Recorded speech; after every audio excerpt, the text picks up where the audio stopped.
हिंद दोस्तों, बात करते हैं इंडियन ज्योग्राफी की। जैसा कि आपसे प्रॉमिस किया था, तो सबसे पहले हम स्टेट्स से स्टार्ट करते हैं कि कौन से स्टेट्स कौन सी कंट्री के साथ बाउंड्री बनाते हैं और कितनी बाउंड्री हमारी टोटल है। तो जैसा कि आप देख रहे होंगे, यहाँ पर बांग्लादेश के साथ जो हमारी बाउंड्री है वो 4096 किलोमीटर है, यानी कि 4096 किलोमीटर। अब स्टेट्स इसमें बांग्लादेश के साथ जो बाउंड्री बनाते हैं वो है वेस्ट बंगाल, आसाम, त्रिपुरा, मिजोरम एंड मेघालय। उसके बाद पाकिस्तान, जैसा कि आप यहाँ पर देख रहे होंगे, 3323 किलोमीटर, 3323 किलोमीटर। और स्टेट्स जो पाकिस्तान के साथ हैं ये आपका जम्मू यूटी में आता है अब ये। उसके बाद आपका पंजाब है, फिर राजस्थान है, फिर गुजरात है, और ये स्टेट्स टोटल आते हैं। अब 3 स्टेट्स और एक यूटी है। अब इनके साथ जो हमारी बाउंड्री लगती है उसको हम रेड क्लिफ लाइन बोलते हैं। ये 1947 में सर रेड क्लिफ की अध्यक्षता में जो आयोग का गठन हुआ था उसी आयोग ने इसको निर्धारित किया था, इसलिए इसको हम रेड क्लिफ लाइन बोलते हैं। चाइना देख पा रहे होंगे आप, 3488 किलोमीटर, 3488 किलोमीटर टोटल बाउंड्री है चाइना के साथ हमारे। और जो स्टेट्स हैं वो जम्मू एंड कश्मीर है, हिमाचल प्रदेश है, उत्तराखंड है, सिक्किम है और अरुणाचल प्रदेश है। इनके साथ हमारी बाउंड्री लगती है। इसके साथ जो हमारी लाइन है उसको हम मैकमोहन लाइन बोलते हैं। उसके बाद आप देख पा रहे होंगे म्यांमार है। म्यांमार के साथ जो टोटल बाउंड्री है वो है 1643 किलोमीटर। ये है 1643 किलोमीटर, जैसा कि आप यहां पर देख पा रहे होंगे। इसके साथ जो स्टेट्स हैं अरुणाचल प्रदेश, नागालैंड, मिजोरम और मणिपुर, इन स्टेट्स के साथ बाउंड्री लगती है। इसके बाद अफगानिस्तान के साथ हमारी 106 किलोमीटर की बाउंड्री लगती है। यहां पर आप जानते होंगे कि ये एलओसी है, 1947 में ये निर्धारित की गई थी एलओसी, तो जिसको भारत नहीं मानता है, भारत इस पूरे क्षेत्र को अपना मानता है। इसके तहत 106 किलोमीटर अफगानिस्तान के साथ हमारी बाउंड्री लगती है, जो कि लैंड बाउंड्रीज में सबसे कम है। तो सबसे ज्यादा बांग्लादेश के साथ और सबसे कम अफगानिस्तान के साथ हमारी बाउंड्री लगती है। तो हमने डिस्कस किया म्यांमार के साथ बाउंड्री। भूटान के साथ जो हमारी बाउंड्री लगती है वो 699 किलोमीटर लगती है, 699 किलोमीटर। और भूटान के साथ जो स्टेट्स लगते हैं वो हैं वेस्ट बंगाल, सिक्किम, अरुणाचल प्रदेश एंड आसाम।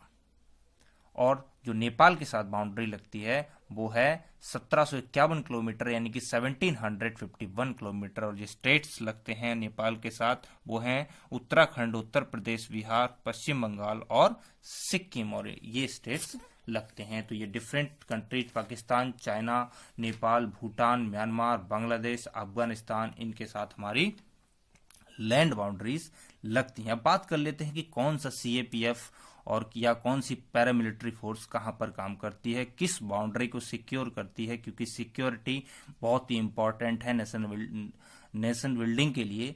तो यहाँ पर आप देख पा रहे होंगे ये नेपाल है और भूटान है, ये हमारे काफी फ्रेंडली नेशन है, इनके साथ हमारी ओपन बॉर्डर है। तो यहाँ पर एसएसबी यानी कि सशस्त्र सीमा बल, इसको सीमा सुरक्षा बल से कंफ्यूज मत होना, इसे हम सशस्त्र सीमा बल बोलते हैं। ये यहाँ पर सिक्योरिटी प्रोवाइड करती है। इसके बाद जो ये म्यांमार की बॉर्डर है यहाँ पर पैरामिलिट्री हमारी लगी हुई है, जिसे हम आसाम राइफल्स बोलते हैं।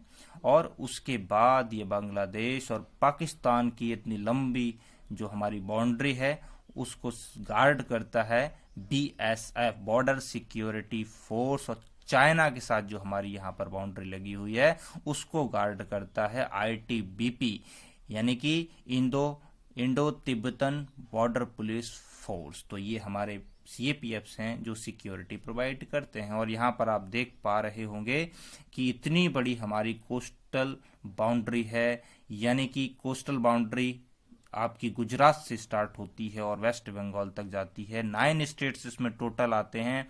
आप देख पा रहे होंगे यहाँ पर गुजरात है, फिर महाराष्ट्र है, फिर गोवा है, फिर कर्नाटक है, फिर केरल है, फिर यहाँ पर तमिलनाडु है, फिर आपका यहाँ पर आंध्र प्रदेश है, फिर आपका उड़ीसा है, फिर आपका पश्चिम बंगाल है। इन 9 स्टेट्स की बाउंड्री लगती है, तो ये आपको पता होना चाहिए। कोस्टल एरिया, ये हमारा काफी बड़ा एरिया है। भारत एक सौभाग्यशाली देश है जिसके पास इतना बड़ा कोस्टल एरिया है, क्योंकि जब कोस्टल एरिया ज्यादा होगा तो फिर क्या होता है कि ये स्ट्रेटेजिक पॉइंट ऑफ व्यू से भी इम्पोर्टेंट होता है, और इसके अलावा जो हमारा ट्रेड होता है ये भी सस्ता पड़ता है। किसी और देश पर हम निर्भर नहीं रहते हैं कि इस देश से हम पास होंगे, वो हमें परमिट देगा अथवा नहीं देगा। इसलिए कोस्टल बाउंड्री बहुत ही इंपॉर्टेंट होती है। इस तरीके से अगर आ जाए कि कोस्टल लाइन हमारे पास इतनी ज़्यादा है तो इसके महत्वपूर्ण बिंदु क्या हैं या क्या फ़ायदे हैं, तो आप गिना सकते हैं। 2 पॉइंट मैंने आपको बताए और आप कंसिडर कर सकते हैं,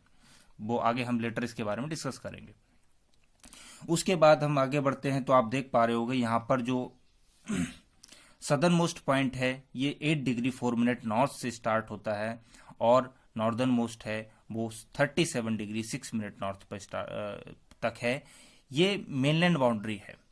और इसी तरीके से आपका यहाँ पर ईस्टर्न मोस्ट अरुणाचल प्रदेश में है 97 डिग्री 25 मिनट ईस्ट पर, और वेस्टर्न मोस्ट आपका गुजरात में है 68 डिग्री 7 मिनट ईस्ट पर।